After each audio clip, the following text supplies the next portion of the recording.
আব্দুল সালাম, উপস্থিত আছেন প্রধান অতিথি বাংলাদেশ জাতীয়তাবাদী দলের স্থায়ী কমিটির অন্যতম সদস্য বাবু বয়স্কর চন্দ্র রায়, উপস্থিত আছেন বিশেষ অতিথি হিসেবে জাতীয়তাবাদী দলের অ্যাডভোকেট রুহুল কবির রিজভী সহ মঞ্চে উপবিষ্ট সকল জাতীয় নেতৃবৃন্দ, আমার সামনে উপস্থিত সকল নেতাকর্মী, আসসালামু আলাইকুম।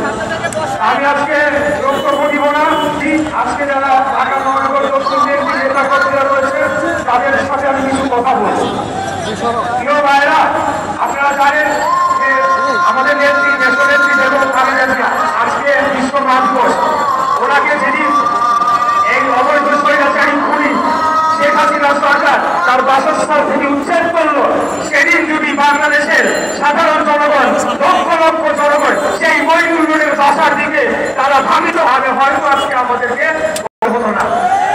আজকে একজন অবৈধ ভাবে একজন বিচারপতি রায় দিয়ে যখন তত্ত্বাবধায়ক সরকার ব্যবস্থা বাতিল করলো, তখন বাংলাদেশের সাধারণ জনগণ, লাখো লাখ জনগণ যদি সেই হাইকোর্টের সামনে অভিমুখে তারা পদযাত্রা করতো, তাহলে হয়তো আজকে আমাদেরকে এই অবস্থায় আসতে হতো না। আমি আপনাদেরকে শুধু এতটুকু বলতে চাই যে আওয়ামী লীগ তারা গণতন্ত্রে বিশ্বাস করে না।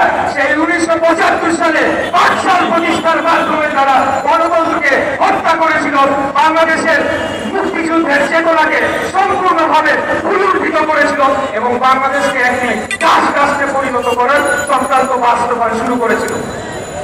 আমি এই গত 4-5 মাস আগে আমাদের যে অনেক সহযোদ্ধারা আজকে আমাদের সাথে উপস্থিত আছেন, যাদেরকে সাথে নিয়ে আমি একটা জোনের দায়িত্বে আছি ঢাকা মহানগর দক্ষিণ বিএনপির, তাদেরকে নিয়ে কোনোভাবে গ্রেফতারে যে মিছিল, মিটিং, আন্দোলন, সংগ্রাম যতটুকু করার আমরা করেছি।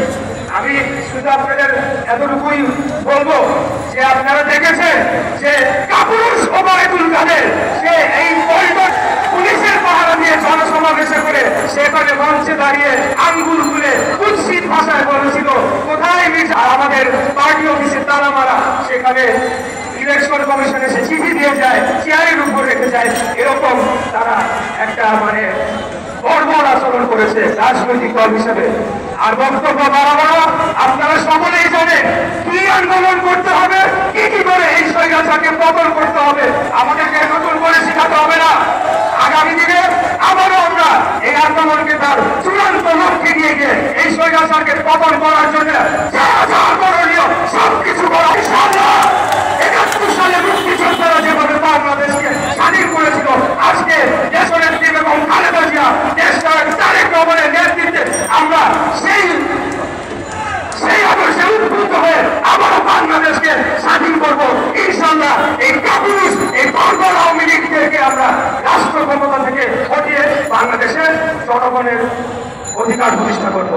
আমি আর বক্তব্য